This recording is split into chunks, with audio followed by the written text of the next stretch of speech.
Welcome to Inside the Ivy on Sports Report Radio. It's Kyle Babcock on the line.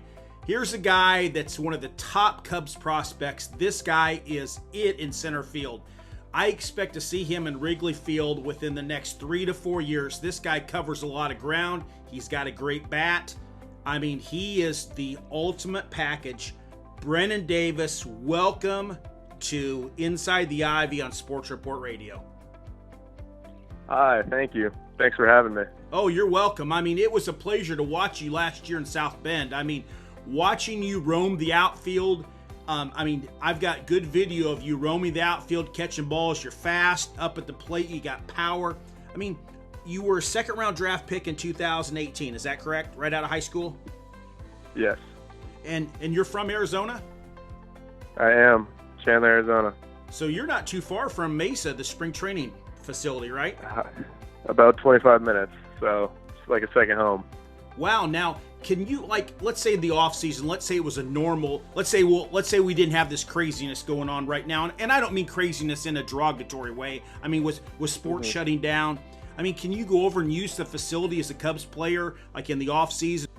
Off season, in October, I kind of started going every day. I would take the weekends off, though, so it'd be like Monday through Friday, going to the complex, lifting, doing my stuff, just being around all the guys and doing all the stuff I needed to do to get ready. November, December, started transitioning into a little more baseball, but still lifted every day. And then January, started going 6 times a week, and then you progressively get to 7 times a week by spring training, and then you're ready to go. So it's a real big advantage for me being here. I don't have to go home like some of the other guys during the camps, like instructs and strength camp. I'm always here. So I'm always at the complex, always trying to get better.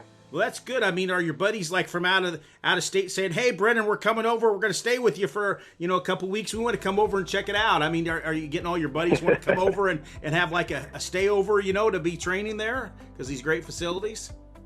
Yeah, the guys come into town all the time, and I always have an open door because I love the guys that I'm around. The Cubs draft unbelievable quality guys, so I get along with everybody, and it's just a great time being able to provide that kind of thing for teammates that deserve the opportunity too.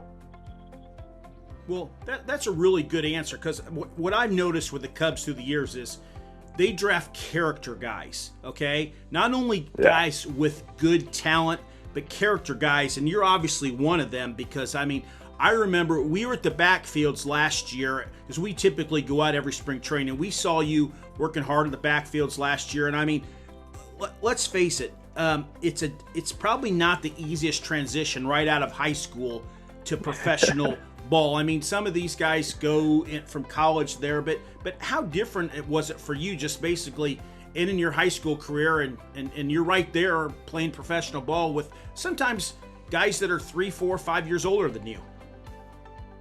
Yeah, it's crazy. And especially being from Arizona, I had like club tournaments on the backfields at the Cubs place. So it was like going from being in childhood, playing with guys my age, being around guys that I've known all my life, to being with older guys and around guys that are like, this is it. It's just such a different dynamic to baseball, and the adjustment wasn't as hard as I thought it was going to be, but it took a little time. But I'm happy I made the decision I did. Oh, that's great. Well, how was it last year? I remember we had just got out there the day before, and we missed the backfields one day, and then we found out Lester was pitching. Here you're playing back there, and here comes a big leaguer, major leaguer, back there playing.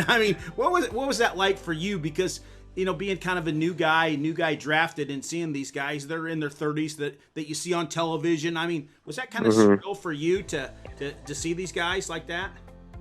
Yeah, it's funny to say, but you see some of these big name guys, and you're like, you don't want to be, but you're a little starstruck, and you don't know what's okay to say, if you're allowed to go say hi to them. You want to treat them as teammates, but at the same time, you know what they've accomplished in their career and everything they're about, and that you just look up to them. So it's really fine line.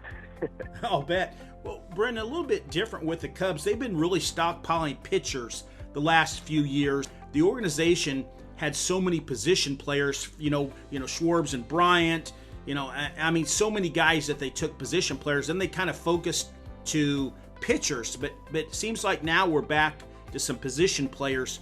What's it like for you to see a lot of these guys, so many of these pitchers around that are drafted? Because obviously you're in camp, you're not really doing the same thing as pitchers, but is it just a different routine for you, or do you guys all kind of train the same way, essentially, at Mesa? Yeah, so I'm roommates with two pitchers. I live with Cole Roeder, Cole Franklin, and Cam Sanders. Okay. And we recently added Ryan Jensen and DJ Artis. So I'm around a really big mix of guys, so I know everybody's routine and how everybody works. I would say, position players are usually at the field longer because we work a little harder. There you go. But the pitchers get after it.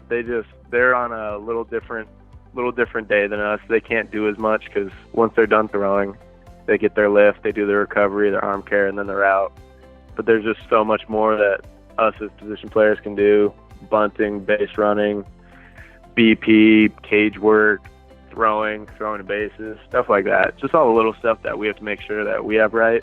They don't necessarily have to worry about. So, I mean, bottom of the line, position players work harder. Well, it's funny, Brennen. I'm not sure what order we're going to put these in, but I think we've interviewed 5 pitchers. We've done 5 pitcher interviews, and I think we even got one tonight after you. We got a couple more, but Awesome. you're our first position player, and we're so happy with that because we got all these pitchers. Sure, we like the pitchers, but we like the guys that can hit the long ball and can steal the base and field. Exactly. You can't win without scoring. No, and let's face it, you're a speedy center fielder. I mean, you can cover a lot of ground, which I remember watching you in South Bend last year. I mean, is that one of the things you pride yourself on defense too, besides at the plate? Yeah, of course.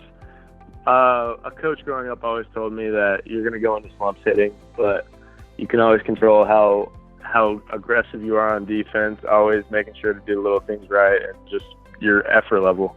Getting to every ball you can, making every play you can, making sure you do what you can control.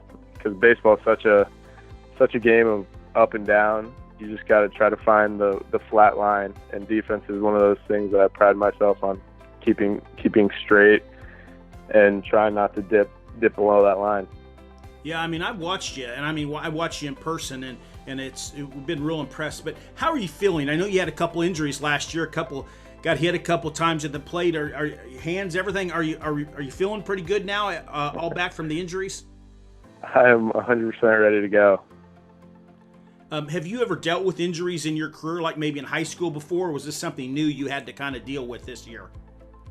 I have dealt with injuries before, so I knew what I was expecting. This one kind of stunk a little more because it was something that was such a freak thing. I got hit in my index finger 3 times, and nothing was broken, but my nail was pretty messed up, and I couldn't play baseball with such an open wound, and I just had to wait for it to heal.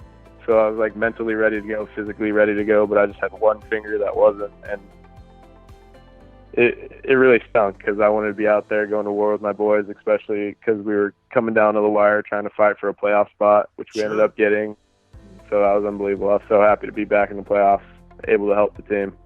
Yeah, I remember that rain coming down. I forget what game that was before you guys headed out to Iowa. I was there that night, and I mean, it was, pretty exciting stuff in the Midwest League Championship. I mean, but, a lot of the guys were on Eugene the year before. Winning a championship, what does that do for you and the guys around you, knowing you can win? Because, let's face it, you get to the big leagues, a lot of people make a lot of money, get their family secure, get secure, but it's kind of fun to win, isn't it? Oh, it's the best part of baseball. That's why we play. You play to win. I think it shows a lot about my draft class and the draft class before, just being able to get it done, finding a way to win. We might not have the most talent on the field all the time, but we know how to play the game the right way, and we play it together. And you come up clutch in key situations, that shows a lot. Well, I'll tell you, it's been fun talking to you. I hope we can talk again, a couple times during the season. We started this series. The good thing is with this little break in sports right now, it gave us the opportunity to start this Sports Report Radio, and we get to talk to good people, good baseball players, but good character people like you. And I appreciate you taking the time, to spend, 10 minutes or so with us. It was really, you're a class guy, and I appreciate that, and kind of wish you the best, Brennen. Thank you so much. I appreciate you taking the time. Of course. Thank you for having me on again.